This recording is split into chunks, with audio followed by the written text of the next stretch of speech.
안녕하세요. 신박사 인사드렸습니다. 2023년 12월 4일 신박사의 장마건 복귀 방송 하도록 하겠습니다.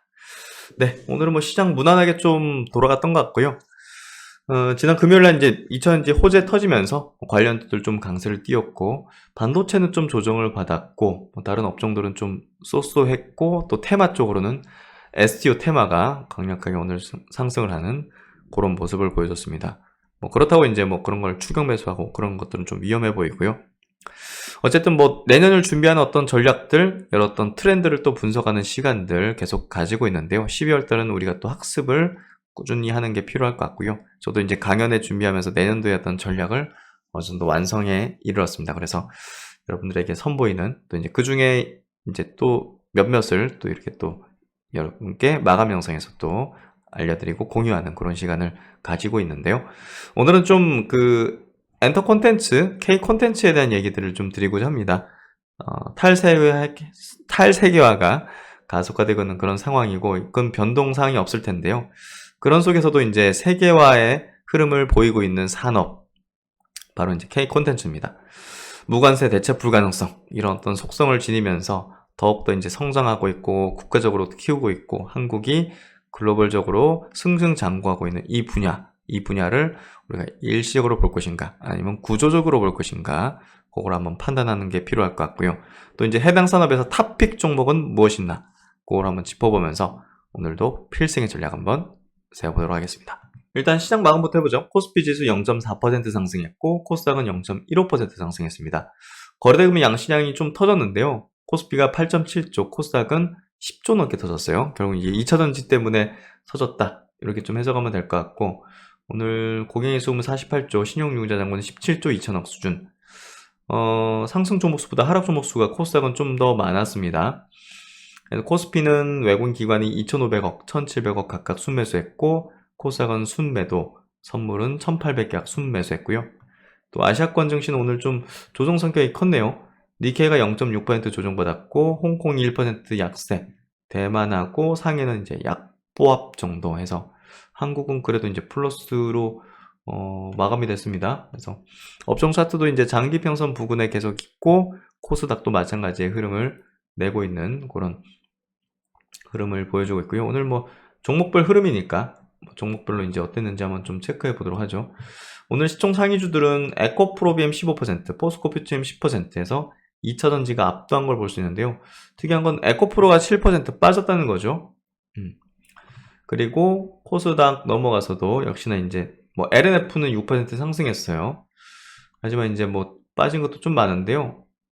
알테오젠이 4.9% 빠졌고, 뭐 HBSP, JYP, 뭐 레인보우, 클래시스. 오늘 바이오 쪽 별로 좋지는 않았습니다. 루닛도 한 10% 빠졌고, 위메이드 14%. 오늘 블록체인 관련주들, 특히나 이제 STO 관련된 종목들, 뭐 상한가치 종목들이 이렇게 나타났죠. 갤럭시 SM, K옥션 이런 기업들, 우리기술투자, 이제 블록체인, 뭐 NFT, 뭐 이런 기업들이 이제 STO 연결되면서 급등하는, 이쪽에서 이제 오늘 거래대금과 또 단기 수급들을 좀 이제 흡수하는 그런 패턴이 펼쳐졌고요. 그래서 이제 위메이드도 이제 그런 쪽에 좀 형성이 돼 있는 그런 대표적인 기업이죠. 오늘 이제 뭐 SNS텍 비롯해가지고 STI 반도체 쪽에 최근에 좀 좋았던 하나마이크론, 뭐 주성엔지니어링 이런 것들 많이 오른 것들, 연말에 좀 매물 나오는 부분들 작용한다고 볼 수 있을 것 같아요. 그래서 그런 기업들, 최근에 시스템 온칩, 옴 디바이스 이쪽 관련된 뭐 칩스앤 미디어, 클리타스 반도체 이런 것들 좀 빠지는, 그런데 좀 테마적인 어떤 움직임들 좀 보이긴 했습니다. 오픈 엣지 테크놀로지 이런 것들도 좀 빠지는 모습을 보였고, 그래서 이제 오늘 뭐 네오이즈 홀딩스 이런 것들 좀 급등했던 거는 블록체인 관련된 종목들의 수급이 좀 집중되면서 펼쳐진 시세 현상이었다, 이렇게 좀 보면 될 것 같고요. 어쨌든 오늘은 뭐 종목별 흐름들을 보여주는 그런 형태의 시세 움직임들이었고, 바이오 쪽도 오늘 뭐 강한 쪽도 있고 약한 쪽도 있고 뭐 개별적인 움직임들을 보였던 것 같습니다. 그래서 오늘은 좀 시장의 흐름이 좀 종목별로 갈리는 그런 모습들을 좀 보여줬던 것 같고요. 오늘 종목별 수급 흐름 체크를 해보죠. 요즘은 이제 제가 좀 트렌드 체크해드리고 업종이나 이제 그런 쪽으로 분석해드리는 게 좀 의미 있다고 보기 때문에 시장 짚어보는 게 크게 중요도는 좀 떨어진다고 보고 있습니다. 삼성자 1300억 순매수, 포스코비치엔 800억 순매수, 카카오 네이버도 이제 우호적인 흐름들을 보이고 있는 그런 흐름이고, SK테크놀로지 오늘 2차전지 분리막 쪽에 이제 강세였죠. 그래서 수급이 오늘은 2차전지 쪽으로 좀 많이 붙었던 모습들, 또 STO라든지 이제 게임, 블랙체인 이런 쪽으로 수급이 붙었던 흐름들, 또 이제 바이오 쪽으로는 이런 ABL 바이오, 또 이제 유망한 이런 쪽으로도 수급이 붙는 그런 형태를 보여줬던 것 같습니다. 그래서 오늘은 시장이 이런 개별적인 어떤 장세였으니까 오늘은 콘텐츠 관련된 이슈 한번 짚어보는 시간 가져보겠습니다. 오늘은 좀 재밌는 주제를 좀 가져와 봤습니다. 탈세계화 시대에도 세계화가 되어가는 산업, 바로 엔터 콘텐츠 산업인데요. K 콘텐츠, K 엔터, 이제 K 아이돌 엄청납니다. 예, 정말 한국이 자랑스러울 정도로, 예, 우리나라가 반도체도 잘하고 또 이제 2차 전지도 잘하고 정말 이제 잘하는 세계 선두권의 어떤 분야들이 많이 있지만, 정말 이제 문화로 세계를 지배하고 세계를 이제 압도하는 그런 시대가 펼쳐졌다는 거, 정말 감격스럽고 정말 자랑스러운 일인 것 같습니다. 그래서 지금 세계 트렌드 자체가 20년의 세계화가 어느 정도 종식되면서 탈세계화가 되고 있고, 이런 탈세계화 하에서 이제 투자 전략들이 필요합니다. 그래서 그런 내용들을 이제 최근에 이제 전략화하는 어떤 부분들을 만들고 있는데요. 그런 부분에서 우리가 빼놓을 수 없는 영역이 또한 콘텐츠 영역이라고 볼 수 있을 것 같습니다. 국경이 없습니다. 관세도 없습니다. 네, 그만큼 엄청난 파급력을 지니고 있는 이 문화산업, 이 콘텐츠 엔터 산업에 대해서 한번 짚어보는 시간 가져보도록 하겠습니다. KB증권 하인환 연구원님이 쓰신 리포팅, 5월달에 쓰신 리포팅인데요. 탈세계화 시대에도 세계화가 되어가는 엔터 산업. 프린스턴 대학 정치경제학 교수를 역임했고 오바마 행정부 때 백악관 경제자문위원회 의장이었던 앨런 크루거는 그의 마지막 저서인 로코노믹스에서 스트리밍에 의한 음악의 세계화와 슈퍼스타의 국적 다변화 현상이 심화될 것임을 지적했다. 이 음악뿐이 아니라 이제 콘텐츠 모든 영역이라고 보면 될 것 같아요. 우리가 오징어 게임을 보더라도 그렇고, 많은 이제 우리나라의 어떤 IP, 또 콘텐츠, 엔터 이런 영역들이 국적이 필요 없는 또 이제 세계화가 되어가고 있는 그런 흐름을 내고 있는데요. 스트리밍에 의한 음악의 세계화, 이제 그동안은 과거 LP, 테이프, CD 등 유형의 청취 도구를 통해서 이제 음악을 들을 때와 달리 지금 스트리밍은 전 세계 어느 곳에서나 손쉽게 접근할 수 있는 방법입니다. 이것 자체가, 그러니까 우리가 이제 정말 다양한 기기와 다양한 어떤 곳, 이제 웹사이트든 모바일 환경이든, 모바일은 정말 우리가 걸어 다니면서 어디서든 이제 들을 수 있는, 즐길 수 있는 그런 어떤 시대가 된 거죠. 그래서 이제 과거 유형의 청취 도구가 지배하던 시기에는 자국 편향이 좀 있었지만 스트리밍의 시대로 전환하면서 다른 국가의 음악에 접근하기가 훨씬 수월해짐에 따라서 자국 편향이 완화되고 있다. 그래서 슈퍼스타의 국적 다변화, 우리나라도 이제 아이돌 그룹들 만들 때는 국적을 다변화시키죠. 다른 국가의 음악에 대한 접근성이 개선되면서 자국 편향이 완화되었고, 따라서 음악 산업의 슈퍼스타 또한 국적 다변화를 기대할 수 있다는 겁니다. 그리고 이 리포트에서 굉장히 중요한 어떤 부분을 짚어낸 게, 저는 이 부분에서 여러분과 함께 공유를 해야겠다는 생각이 들었는데요. K-팝의 확산에 진원 역할을 해줄 이 동남아시아를 주목을 해보자. 우리가 이제 중국이 지고 동남아시아, 인도를 비롯한 그 지역이 이제 떠오르고 있는데, 그 이유에 대해서 이제 상당히 중요한 것들을 짚어내고 있기 때문에 봐야 될 것 같습니다. 강남스타일 아시죠? 싸이의 엄청난 K 아티스트, K 이제 음악에 정말 세계화의 어떤 첫 번째 장을 장식했던 부분이었는데, 정말 싸이가 이탈리아 어떤 행사장에서 그 유럽인들 앞에서 노래를 부르는 거를 봤던 기억이 있어요. 정말 충격적이었던 부분이었는데 거기서 막 강남스타일 춤추면서 막 말춤 추는 것 그게 아직 머릿속에 뚜렷하게 있는데요. 어쨌든 필리핀이 강남스타일의 열풍에 지던지가 되었다는 것인데 필리핀이 그 역할을 할 수 있었던 이유를 세 가지로 제시를 하는데요. 첫 번째, 지리적, 문화적으로 가까워서 K-팝 문화에 익숙하다는 것. 두 번째, 해외에 거주하는 필리핀 사람들이 많기 때문에 세계의 문화를 전파하는 역할 면에서 수월하다는 것. 그리고 이제 영어를 공용어로 쓰는 게 지금 동남아시아입니다. 그들이 SNS에서 콘텐츠를 공유할 경우 파급력이 클 수 있다는 것. 그래서 영어 공용어 쓰는 것. 또 이제 이 지역이 인구가 증가하고 있고 굉장히 젊은 인구들 계속 증가하고 있고 40세 이하의 인구가 전체의 60, 70%를 차지한다는 겁니다. 이거 엄청나죠? 그래서 이제 탈세계화 시대도 세계화가 가능한 엔터 산업의 두 가지 특징은 대체 불가능성과 관세를 부과하지 못하는 산업이라는 점인데요.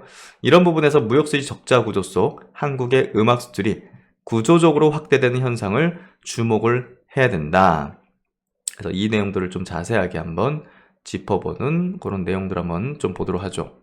아까 이제 짚어본 그 앨런 크루그가 지적한 이 두 가지 스트리밍에 의한 음악의 세계화, 슈퍼스타의 국적 다변화를 통합해 본다면 음악의 세계화에 기반한 미국 외 국적의 슈퍼스타 증가로 해석할 수 있을 것이다. 그리고 이것은 분명 한국 엔터 산업에도 기회가 될 수 있음을 가리킨다.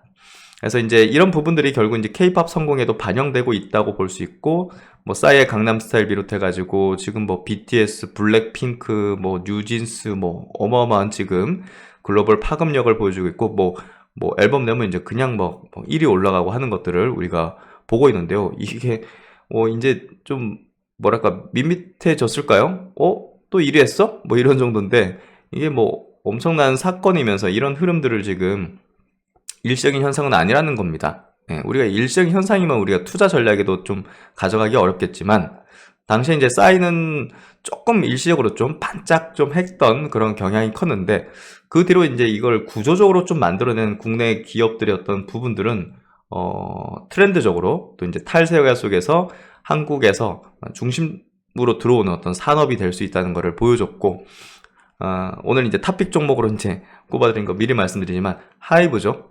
하이브가 이제 글로벌제이션을 이루면서 또 구조적으로 이제 아티스트들을 지금 계속 만들어내고 그게 이제 뭐 상위권에 바로 이제 들어가는 그런 이제 부분들을 만들고 있기 때문에 이제 과거에 우리가 뭐 소속사 해가지고 막 이렇게 막 아이돌 뭐 연습생 해가지고 뜰지 말지 이런 것보다는 정말 자본과 구조와 또 글로벌적인 어떤 이 뭐랄까요 이제 마케팅 측면에서도 정말 이제 K 콘텐츠, K 엔터는 탄탄한 구조를 좀 가지게 됐다. 이렇게 좀 볼 수 있는데요. 스트리밍의 시대가 되면서 달라진 것은 소비자가 먼저 그 이름을 알지 못하더라도 우연한 기회로 접할 수 있게 된 것. 유튜브. BTS도 유튜브, 싸이도 유튜브. 그죠? 유튜브의 추천 영상과 같은 것이 좋은 예가 되겠죠? 그리고 좋은 음악이 우연한 기회로 어느 정도의 접근성만 확보하게 된다면 이게 이제 그 하이브 같은 경우 그 오피셜 이제 유튜브 채널 같은 경우는 이제 7천만 명? 뭐 이렇게 되죠. 6천만 명인가 하여튼. 각각 이제 아티스트들도 몇 천만 명씩의 이제 구독자층을 갖고 있기 때문에 이게 이제 무슨 얘기냐면 우리가 아이돌 키워가지고 냈는데 뜰지 말지 이게 아니라 일단 기본적인 어떤 팬덤과 이제 구독층을 갖고 있다 보니까 어렵지 않게 띄울 수 있는 부분이 있다는 거죠. 그래서 그 음악이 확산되는 것은 시간 문제일 뿐이다. 싸이의 강남스타일은 스트리밍의 확산과 함께 그 우연한 기회가 가장 먼저 닿게 된 첫 번째 사례라고 볼 수가 있다. 미국의 이제 음악 산업의 이제 매출 추이를 보면요, 어마어마합니다. 이 스트리밍의 어떤 강조를 한 게 이제 이런 데서 드러나는데요. 이제 스트리밍이 음악 매출, 미국의 음악 매출에서 압도적인 비율을 차지하고 있고, 이건 즉 이제 세계화의 어떤 흐름 속에서 미국인 가수만 뜨는 그런 시대의 어떤 종식을 말해주는 다른 국가의 어떤 아티스트들도 기회가 확실히 열려 있고 거기에 가장 퍼포먼스를 내고 있는 쪽은 어디다? 한국이다. 그래서 지금 급격하게 지금 전체 매출 대비해서도 스트리밍이 올라오는, 그리고 이제 이게 구조적인 어떤 현상이 되고 있는 것들을 볼 수 있는데요. 동남아시아를 주목하는 이유 해서 이 진원지 역할을 하고 있다는 것을 우리가 좀 중요하게 봐야 될 것 같습니다. 그래서 아까 짚어본 대로 영어를 공용어로 쓴다는 거, 인구 증가하고 이 젊은 인구들이 이게 그 바이럴이 세잖아요. 예, 역동적이고 콘서트 적극적으로 가고, 온라인 안에서도 모바일 안에서도 적극적으로 활동하고 찾고, 그래서 이런 것들은 국경을 초월하는 어떤 이 탈세계화에 아주 적합한, 그리고 이제 급속도로 퍼지고 있는 그런 어떤 산업이 될 수 있는 그런 내재적인 어떤 환경을 갖고 있다는 거죠. 그래서 앞으로 한국은 이들 국가의 수출 다변화를 계속해서 추진해야 할 것인데, 이들 국가가 가진 특징으로서 이러한 인구 구조도 주목해야 할 것이다. 즉 젊은 세대가 어떤 것을 선호할 것인지에 대한 고민이 필요하다는 의미다. 가장 먼저 떠올릴 수 있는 사례는 물론 엔터 산업이 됩니다. 그리고 이제 콘텐츠, 이제 웹툰도 될 것이고, 여러 어떤 IP를 낀 그런 산업들. 그래서 제가 이제 XR도 이제 콘텐츠 영역에서 한국에서 만들어내는 것들을 주목해보자 라는 어떤 얘기를 계속 드리는 것도 결국 이제 이런 부분의 강점을 우리나라가 뭔가 이제 구조적으로 갖고 있기 때문에 그만큼의 어떤 가능성을, 확률을, 성공 가능성을 더 크게 갖고 있다는 거죠. 그래서 지금 인도 그 동남아시아 지역의 이제 인구 구조를 보면 젊은 층이 압도적인 걸 볼 수 있고, 인구 증가세, 이제 다른 국가들은 고령화 출산율 저하로 인구 감소 걱정을 하는데 여기는 이제 걱정할 계제가 없는 겁니다. 그래서 결국 이제 북미, 기타 아시아로의 수출 확대가 갖는 의미는 무엇인가? 음악의 세계화와 함께 한국의 음악 수출이 확대되고 있는 현상을 주목한다. 과거 일본으로의 수출 중심에서 벗어나서 구조적 특징뿐 아니라 북미로의 수출과 기타 아시아로의 수출이 확대되고 있는 흐름을 주목할 필요가 있다. 북미로의 수출은 뭡니까? 스트리밍에 의한 음악의 세계화가 성공하고 있음을 시사하고 있습니다. 결국 이제 이 로코노믹스에서 언급한 대로 미래에 우리는 외국 출신의 세계적인 스타가 만든 음악을 더 많이 듣게 될 것이다. 이미 한국에 적용되고 있는 것들을 볼 수 있죠. 2012년 강남스타일 성공을 시작으로 BTS, 블랙핑크 등 성공 사례가 점차 많아지고 있는 점이 중요하다. 그리고 이제 북미로의 수출이 가시적인 성과를 내고 있는 단계로 진입하면서 향후 한국 엔터 산업이 또 한 번 도약할 수 있는 계기가 될 것이라는 점. 그래서 이제 향후 주목할 국가들로 GDP 소득이 빠르게 증가하고 있는 인디아, 동남아시아 이런 국가들이 중요한 엔터 산업이 성장하기에 좋은 환경이고, 그만큼 이쪽에 이제 수출하고 또 이제 높아지고 있는 어떤 열광, 관심은 결국 한국 엔터에 엄청난 기회로 작용하게 될 것이라고 봅니다. 인디아는 22년 영국 제치고 GDP 5위가 됐고, 2030년 전후에는 GDP 일본을 제치고 3위가 될 것으로 전망을 하고 있습니다. 한국의 음악 수출을 보면 지금 일단은 일본이 이제 높은 비중을 차지하고 있지만 점진적으로 기타 아시아, 이제 인도, 그리고 동남아시아 쪽에, 그리고 북미 쪽에 매출이 높아지고 있는데, 이 부분 상당 부분을 지금 국내 이제 엔터사들이 만들어내고 있다. 그래서 이제 필리핀, 인도네시아, 인디아 이런 국가들이 빠른 성장 속도와 함께 음악 시장을 키우고 있고, 지금 최대는 미국입니다. 두 번째는 일본이고요. 그래서 결국은 이 성장하는 국가가 상당한 어떤 우리의 어떤 기회, 영역, 토대가 될 것이다. 이 엔터 산업의 중요한 특징으로는 대체 불가능성을 들 수가 있습니다. 이 비싼 값을 지불하고서라도 콘서트에 가는 이유가 뭘까? 가장 중요한 이유는 엔터 산업의 대체 불가능성에 기인한다고 판단해 볼 수 있다.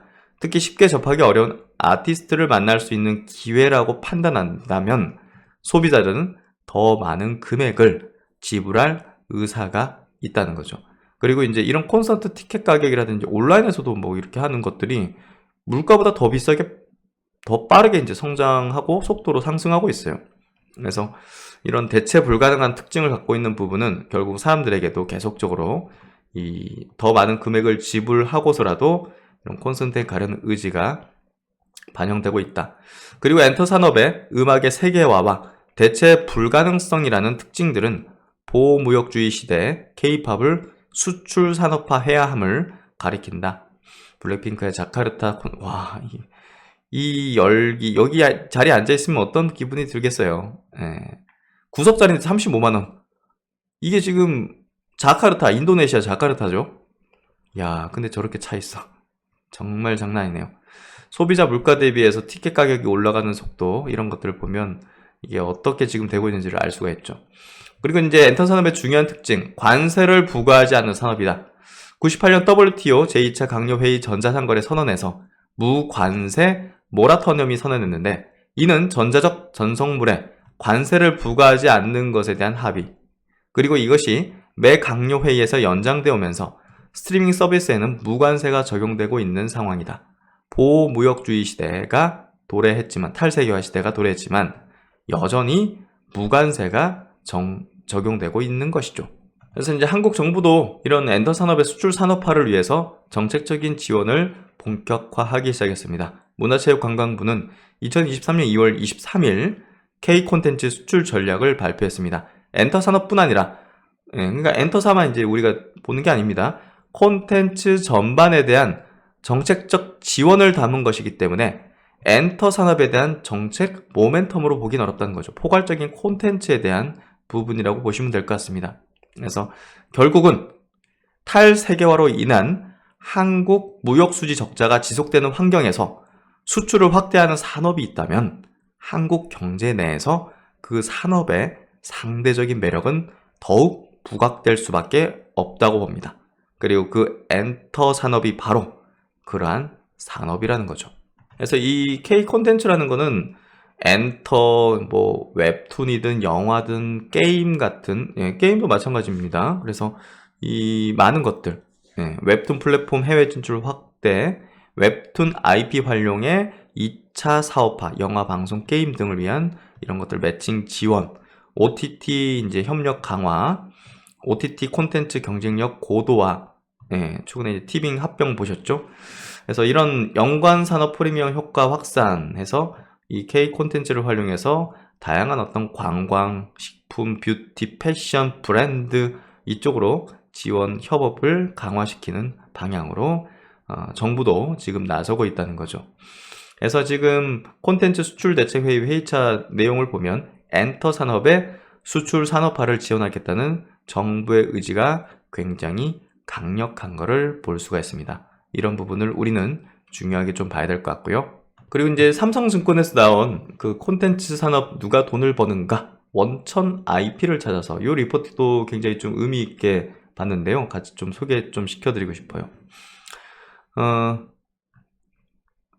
간단하게 이제 서머리 부분 체크드리면, 일단 3년 이어진 팬데믹 트렌드 변화로 멀티플렉스, 이제 영화 사업자들, 전통 방송사들은 어렵습니다.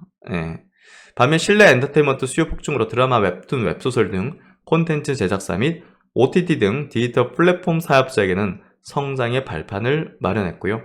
글로벌 디지털 플랫폼 사업자들은 구독자 유치 경쟁에서 승기를 잡기 위해 양질의 콘텐츠 확보가 필요하고, 넷플릭스 같은 기업이 되겠죠. 이에 제작사들은 콘텐츠 제작비 증가로 인한 이익 개선 및 글로벌 레퍼런스 확보 등의 수혜를 입고 있습니다. 그래서 지금 콘텐츠 시장도 굉장히 격변이 벌어지고 있고, 당연히 이제 그 성장하는 어떤 부문, 거기에서 이제 우리가 투자의 어떤 전략들을 세우는 게 필요할 텐데요. IP가 굉장히 중요하고 핵심이 되는 겁니다. 결국은 IP를 쥐고 있는 자, 앞으로의 승자가 될 것이다. 이게 너무나 명확한 부분이 되고 있고요. 팬데믹을 통해서 이제 웹툰, 웹소설 콘텐츠, OTT 이런 디지털 플랫폼 사업자가 급성장했는데요. 카카오 페이지, 카카오 피코마의 이제 거래액 보시면 무섭습니다. 그래서 카카오 엔터도 이제 상장을 추진할 텐데요. 기대가 지금 굉장히 클 것 같고, 네이버도 이제 네이버 웹툰 떼가지고 이제 미국에 상장 지금 추진을 하고 있고, 올해 이제 예정에 두고 있습니다. 그래서 그런 관련 기업들, 카카오에는 DNC 미디어 같은 기업이 연결돼 있고, 또 네이버 웹툰 같은 경우는 와이랩 같은 기업이 이제 또 연결돼 있죠. 그런 기업들이 이제 내년도 주목도가 상당히 높아질 텐데요. OTT 간 콘텐츠 확보 전쟁이 펼쳐지고 있기 때문에 지금 배우들 몸값도 높아지고 있고, IP 가진 자들, 이제 이런 것들도 굉장히 높아지고 있거든요. 폭발적인 수요로 콘텐츠 업계가 호황에 계속적으로 이제 이제 나오고 있습니다. 그래서 결국 이제 글로벌 OTT와 단연간 콘텐츠를 제작 공급하는 계약까지도 다수 체결되고 있고, 오징어 게임 이게 2편 이제 나온다고 하죠. 네, 그만큼 이제 계속적으로 이제 시리즈를 만드는 그런 것들을 하고 있고, 넷플릭스는 한국 콘텐츠 투자에 여전히 집중을 하고 있습니다. 한국 콘텐츠는 뭐 성공의 어떤 공식이다, 뭐 이런 쪽으로 수천억씩을 이제 연간 계속 투자를 하고 있고, 지금 보면 이제 시장 트렌드 변화, 그리고 콘텐츠 소비와 이용 매체도 변화되면서 헤게모니가 리니어 매체에서 디지털 플랫폼으로 이동을 하고 있습니다. 보십시오. TV 소비 시간이, 저도 TV를 본 지 사실 몇 년 됐습니다. 예, TV를 안 보고 있어요. 디지털 소비 시간은 당연히 이제 디지털로 이제 보니까 대부분. 그래서 당연히 이제 저도 드라마 이제 재밌는 거 보고 막 이러는데, 저번에 뭐 봤지? 무빙. 예, 무빙도 되게 재밌게 봤었고. 근데 다 이걸로 보잖아요. 예. 그래서 결국 이제 디지털 쪽에서 이제 해나가는 방향이 뭐 영역 이제 뚜렷하고, 그런 부분을 우리가 잘 투자에도 보는 게 필요하겠죠. 그래서 이제 많은 OTT 뭐 이렇게 좀 그런 업체들이 이제 늘어나면 뭐 어떻게 되겠어요? 예, 제작비 이제 높아지는 거죠. 서로 이제 콘텐츠 가져가려고 하기 때문에 그 콘텐츠의 몸값이 높아지는 겁니다. 제작사들은 확실히 성공 가능성이 높은 제품에 대해서는 IP를 보유하면서 작품을 당연히 방송사든 OTT든 동시 판매해서 레버리지를 극대화하는 전략을 선호할 수밖에 없겠죠. 서로 이제 경쟁이에요. 뭐 좋은 거 만드는 거 이제 보여지면 넷플릭스, 디즈니, 뭐 플러스 이런 데서 막 TVN 이런 데서 이제 접촉하는 거죠. 뭐 서로 이제 경쟁 붙는 거죠. 그래서 이제 보면 이제 IP 확보를 우선시 하는데요. 보세요. 오징어 게임 원작 해서 막 시리즈로 이제 나오죠. 그리고 또 이제 굿즈. 지금 엄청나게 거기서 입었던 옷이나 이런 것들 있잖아요. 어마어마하잖아요. 예, 우리가 마리오라든지 이런 것들 보면 알 수 있듯이 이런 것들이 이제 원소스 멀티 유즈 쪽으로 이제 IP를 지고 있는 자 레버리지 극대화되고, 다양한 채널에도 하면서 글로벌적으로 이제 뭐 판매하고 또 굿즈든 뭐 멀티 유즈를 하는 그런 경향을 보이고 있기 때문에 콘텐츠 가진 자 완전 갑. 예, 그래서 웹툰이 중요해지는 이유가, 웹툰에서 이제 드라마 뭐 영화화하고 뭐 이렇게 많이 하잖아요. 그게 결국 이제 IP입니다. 예, IP. 그러니까 IP를 쥐고 있는 자가 이제 결국은 핵심이 되기 때문에, 결국 이제 이게 뭐 게임으로도 만들고 뭐 여러 가지 형태로 만드는 거죠. 콘텐츠 IP를 쥐고 있으면 드라마든 영화든 애니메이션이든 굿즈든 웹툰이든 웹소설이든 게임이든 메타버스, 앞으로 메타버스라든지 뮤지컬 연극으로까지. 예, 그래서 그런 것들. 과거에 이제 예를 들면 서편제가 이제 원래 소설이잖아요. 이청중 작가 이제 서편제 소설 작품인데, 이게 뮤지컬로도 가져가고 드라마로도 가져가고 영화로도 이제 유행했고, 여러 가지 굿즈라든지 뭐 그렇죠? 예. 나중에 뭐 이런 쪽으로도 나오게 될 겁니다. 그러니까 결국 IP가 핵심이 될 수밖에 없다. 그래서 이제 국내 업계 판도를 보면요. 이 넷플릭스가 이제 당연히 이제 압도적인 1위잖아요, 지금. 이렇게 이제 넷플릭스가. 근데 최근에 보시면 디즈니 플러스가 엄청나게 세게 치고 오고 있어요. 우리가 디즈니 플러스 통해서 이제 디즈니 플러스의 행보를 저는 좀 중요하게 봤었어요. 왜냐하면 넷플릭스의 아성을 깰 수 있을까? 그리고 국내 이제 OTT 업체들도 여러 개가 있는데, 이 후발주자로서 이게 어떻게 할까 봤는데, 야, 이 작품들을 이제 누구죠? 최민식 배우가 출연했던 카지노부터 해가지고, 그렇죠? 무빙 뭐 이런 것들. 그래서 굉장히 떴잖아요. 예, 지금은 바질란테 그거죠. 예, 그러니까 그런 어떤 핵심적인 IP를 이제 잡아가지고 그걸로 이제 계속적으로 마케팅을 하면서 가입자 수를 이제 늘리면서, 그러니까 이제 이제 국내 이제 티빙이 이제 위협을 느끼면서 이제 합치는 그런 전략을 이제 쓴 거죠. 그리고 이제 쿠팡이 이제 한국 회사가 아닌 셈이라서, 예, 쿠팡 플레이도 지금 뭐 상당히 높은 점유율을 차지하고 있습니다. 그래서 넷플릭스 다음으로 이제 2위의 싸움이 굉장히 치열하게 벌어지고 있고, 그만큼 콘텐츠 가져가고자 하는 어떤 니즈 자체가 엄청 큰 거죠, 결국은. 그래서 이제 결국 이제 계속적으로 치열한 어떤 경쟁 속에서 콘텐츠 가진 자들의 어떤 중요도는 높아질 수밖에 없다.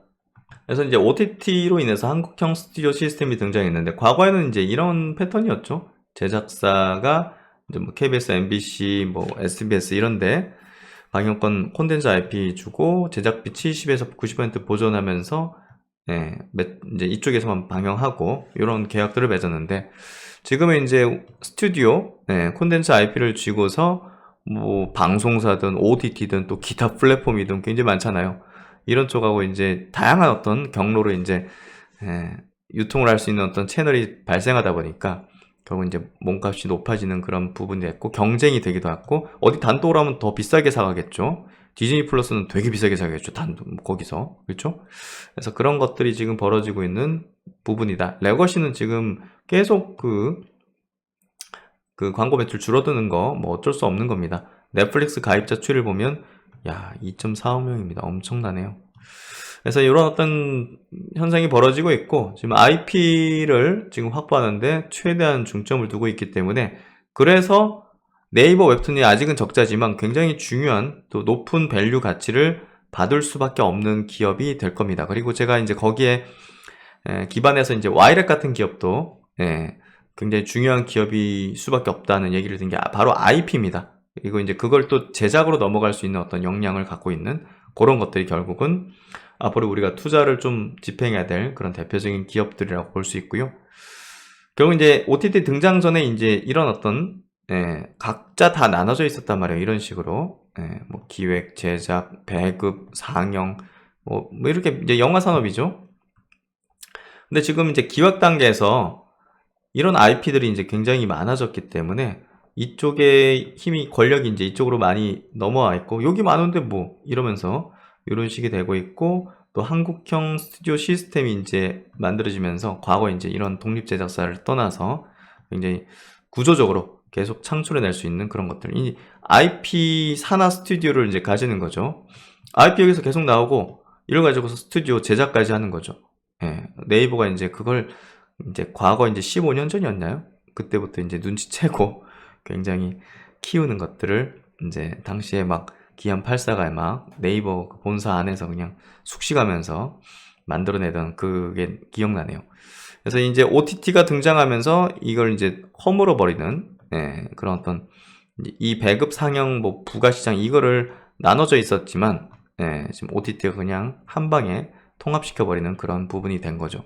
그래서 이제 이 내용을 짚으면서 이제 그럼 뭘 투자해야 되느냐, 어떻게 투자해야 되느냐, 이거 이제 의문점이잖아요. 제가 얘기하면서도 계속 강조드린 게 IP입니다. 결국은 지적재산권이죠. IP 확보를 위한 노력, 미디어 산업에 영상 콘텐츠를 유통하는 플랫폼이 증가하면서 오리지널 콘텐츠에 대한 수요가 증가했다. 기업은 다양한 콘텐츠 장르 제작사를 인수해서 원천 IP 확보를 위해 노력하고 있고, OTT의 경우 구독자를 오래 유인할 수 있는 시리즈물 선호에 맞게 다양한 스토리라인을 갖추고 영상화가 용이한 바로 웹툰, 웹소설을 IP 확보하는데 집중을 하고 있다는 겁니다. 내년도 이쪽 분야의 시장의 주목도는 매우 높아질 거라고 보고 있습니다. 그래서 이제 앞으로 웹툰 스튜디오의 중요성은 굉장히 커져갈 거고요. 지금 제작 이런 기업들이 있고요. 그리고 중개, CP들, 콘텐츠 프로바이더들, DNC 미디어, 미스터블, 키다리 스튜디오 이 상장돼 있죠. 와이랩, 유통, 네이버 웹툰, 카카오 웹툰 이런 기업이 이제 대표적이 되겠죠. 그래서 이렇게 해서 작품을 독자한테 주고 유료 결제, 이렇게 하는 시스템. 작가 플랫폼이 직계약을 맺어서 이걸 2차 저작물 쪽으로 원소스 멀티 유저 쪽으로 나가는 이런 어떤 프레임을 갖고 지금은 어떤 플랫폼의 구조가 다져지고 있습니다. 한국형 어떤 스튜디오의 어떤 구조다. 그래서 이제 바로 이런 겁니다. 웹툰 제작에 이제 스튜디오화 된다는 거죠. 결국 이제 웹툰이 영상 콘텐츠 기획의 핵심 IP로 대두되면서 CP는 저작권 대행과 중개에서 콘텐츠 프로바이더들은 콘텐츠 기획 및 개발을 통해 직접 웹툰 IP를 확보하는 방향으로 사업을 확장하고 있고, 결국 이제 중개를 넘어서 그냥 뭐 우리 사이트에 플랫폼에 그냥 올려라, 그냥 중개하는 걸 떠나서 그거를 그냥 아예 자체 확보를 해버려가지고 자체 작가를 두는 거예요. 돈 주고 정규 직원으로. 그래서 CP는 단순 작가들의 매니지먼트사의 역할을 넘어서 스튜디오화, 즉 웹툰 제작에 필요한 정 과정을 내재화해서 IP를 확보하는데 집중을 하고 있다는 겁니다. 이런 기업들이 앞으로는 대세가 될 것이고 우리가 투자를 해야 되는 그런 대상이 된다는 겁니다. 그래서 결국 이제 웹툰에 대한 부분이 IP 이 중개를 이제 단순히 이제 저작권 대행 중개를 넘어서서 기획 개발을 통해서 IP 확보하고 그냥 스튜디오화하는 이런 걸 또 이제 뭔가 이제 제작까지 나아가는 그런 어떤 방향으로 잡아졌다. 그래서 이것도 굉장히 중요할 것 같아요. 우리가 뭐 마블 스튜디오 알잖아요. 미국에 정말 히어로들을 슈퍼 IP죠. 그래서 이제 웹툰 스튜디오는 향후 IP 비즈니스 확장이 가능한 슈퍼 IP를 기반으로 작품을 생성하고 이 슈퍼 IP란 특정 세계관, 특정 시간 배경 가치, 등장인물을 기반으로 각각의 작품이 독립적인 스토리를 갖춤에도 유기적으로 연결되어 있는 콘텐츠를 의미한다. 요런 것들이 이제 연결된다는 거죠. 각각. 그래서 이제 결국 이제 이런 세계관의 확대가 벌어지는 A 작품, B 작품, 뭐 E 작품 이런 것들이 각각 독립적인 스토리 전개되지만 유기적으로 좀 연계되는 이런 세계관의 확대가 벌어지고 있는 게 굉장히 좀 의미심장하게 우리가 볼 수 있습니다. 각각 이제 그냥 각각의 작품에서 원소스 멀티유즈 하는 그런 거에서 결국은 이 기획에서도 연결시켜버리는 그런 것들을 만들어낼 수 있다는 거죠. 이제 세계관을 확장하는 개념으로 넘어가서 그렇게 되면 이제 기존 이거 작품에 이제 팬덤층이 있잖아요. 이걸 그대로 흡수하면서 그 F 작품이 예를 들면 A, B, C 작품을 같이 연결해가지고 하는 어떤 스토리라인을 만들어가지고 한다면 A, B, C 작품에 있는 팬덤이 그대로 여기서 흡수되면서 성공 가능성이 높겠죠. 그러니까 우리가 어떤 작품을 냈을 때 실패 가능성들이 딱 있다는 부분이 이제 우리가 콘텐츠업이나 엔터나 여러 영화 산업이나 이게 투자하기가 애매하잖아요. 구조적으로 성장하지 못하고 들쑥날쑥 이러니까. 들쑥날쑥. 근데 이렇게 되면 이제 사실상 우리가 마블 스튜디오 웬만한 거 이제 성공 다 하잖아요. 왜냐면 그 다 뭐 연결돼 있고 막 스토리들 이런 식이기 때문에 1, 2, 3 시리즈물 하고 그래서 그런 부분들이 IP를 계속 기존의 팬덤을 활용할 수 있다는 것들 이런 것들을 지금 해나가고 있다는 거죠. 그래서 이런 걸 하고 있는 기업들을 우리가 잘 찾는 게 필요하고 그런 기업들이 결국은 투자 대상이 돼야 될 겁니다. 그래서 이제 웹툰 CP의 경우 다수의 작가진 보유 이제 일부 작품이 흥행하지 않아도 다른 작품이 흥행할 경우 손실 방어가 가능하고 저매출 웹툰 조기 종결 웹툰 제작수 확대로 굉장히 포트폴리오화하는 거죠. 그래서 결국 이제 여러 어떤 이 리스크를 좀 해지할 수 있는 부분까지도 있다. 그래서 IP 관점의 콘텐츠 산업이 이런 어떤 구도 흐름으로 되고 있는 것들 우리가 좀 중요하게 봐야 될 것 같습니다. 그래서 이제 K 콘텐츠 쪽에서 저는 탑픽 종목은 계속 이제 마감 영상에서도 말씀드렸지만 하이브입니다. K 엔터 사업의 모델을 팔고 있다. 목표 주가도 지금 32만 원을 제시하면서 현재 주가보다 50% 높게 측정을 하고 있습니다. 실적도 굉장히 우수한데요. 상품 수출, 기술 수출, 이제는 사업 모델 수출을 위해서는 글로벌 진출 전략이다. 24년 단계별 글로벌 진출 전략이 모두 가동된다. 첫 번째, 글로벌 1.0, 강력한 팬덤을 구축한 세븐틴과 대중성을 겸비한 TXT, 뉴진스, 르세라핌의 주도로 음원 및 공연 부문의 실적 증가. 두 번째, 글로벌 2.0은 현지 그룹 앤 팀의 팬덤 확장과 이거는 제가 좀 알아봐야 되겠습니다. 이제 신인인 것 같아요. 글로벌 3.0 실시간 자막 아티스트 DM을 핵심으로 한 멤버십 플러스 출시 이제 구독 모델. 그래서 내년도 이제 매출은 2조 9천억. 와, YY 35%. 영업이익은 3,600억. YY 25% 예상을 하고 있고 내년도 퍼밸류에이션은 31배 정도 예상을 하고 있습니다. 그래서 이제 글로벌 1.0에서 2.0 또 3.0 이런 어떤 다각화에 대한 어떤 전략들을 내고 있고 지금 글로벌 시장 대상으로 하는 아티스트를 내년도 세계에서 7개로 넓히는 것들. 뉴진스는 최단 기간 내에 글로벌 대기록을 수립했다. 르세라핌도 글로벌 음악 차트 내 순위 상승 중이다. 공연 시장 확장 중이다. 일본, 미국 현지 그룹으로 글로벌 제작 역량을 증명을 하고 있다. 아, 이게 합작 걸그룹이군요. 예. 그래서 어쨌든 뭐 지금 그 하이브가 뭐 가장 완성도 높은 K 콘텐츠의 세계화의 어떤 선두로서 자리매김하고 있는 것들을 우리가 주목할 필요가 있을 것 같습니다.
그런 그 K 콘텐츠 관련된 이야기를 드렸고 또 되게 재미있어요. 예, 이런 내용들 짚어보고 파악해보고 또 흐름이 어떨지에 대한 어떤 전망도 해보고 또 관련 기업이 어떤 게 있는지 이런 것들 참 우리가 또 콘텐츠는 일상에서도 즐기고 있잖아요. 그래서 이런 것들 한번 관심을 가져보시면서 또 관련 좋은 기업들을 발견하는 게 참 의미 있는 유익한 어떤 부분이 아닐까 싶습니다. 네, 오늘도 고생 많으셨고요.